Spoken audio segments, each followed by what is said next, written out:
ကြတော့လျံဟွာထန်ရွာကရွာသားတွေနဲ့စာချုပ်ချုပ်ထားတာပါငါးကြီးအစ်အကောင်းဆိုးမရွေးတပိတာတို့တစ်ချက်သားကို10ရွက်နှုံးနဲ့အကုန်လုံးသိန်းကျုံဝယ်ယူဖို့ပေါ့ဒါပေမဲ့ကားပေါ်ငါတင်ရမယ့်နေလဲရောက်ရောသူတို့ကမြို့ပေါ်စူပါမားကတ်ကပိုစတာတစ်ခုကိုထုတ်ပြပြီးအဲ့ဒီထဲကဈေးနှုန်းအတိုင်းပဲပေးရမယ်ဆိုပြီးဆွတောင်းဆိုကြတော့တယ်သူသေးစွန်းမင်းကိုယ်တိုင်ပဲကြည့်လိုက်စမ်း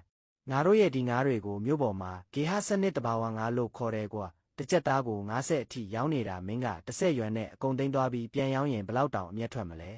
ဟမ်ဒီနေ့တာတစ်ချက်သားကို20ရွက်နှုံးနဲ့မတွက်ပေးရင်မင်းရဲ့ဒီငါးကားတွေဒီရွာထဲကနေဘလို့မှထွက်သွားလို့ရမှာမဟုတ်ဘူးကြတော့လဲစိတ်ရှိလက်ရှိနဲ့ရှင်းပြခဲ့ပါတယ်စူပါမားကတ်က90ဆိုတာတေချာထုတ်ပိုးထားတာအောက်ဆီဂျင်ကျွေးတဲ့စရိတ်တဲယူပို့ဆောင်ရေးစရိတ်စိုင်တင်ခန့်နဲ့ငါးတေပြောက်အရှုံးမြတ်အားလုံးပေါင်းထည့်ထားတဲ့နောက်ဆုံးလက်လီဈေးပါကန်ဝါကနေအဖမ်းခံရတဲ့ဈေး10ရွက်ဆိုတာတပြည်နယ်လုံးအတိုင်းတာနဲ့ကြည့်ရင်တော့အမြင့်ဆုံးဈေးပေးထားတာပါကျွန်တော်အဲ့ဒီနေရာတင်ရဲလိုက်ပြီး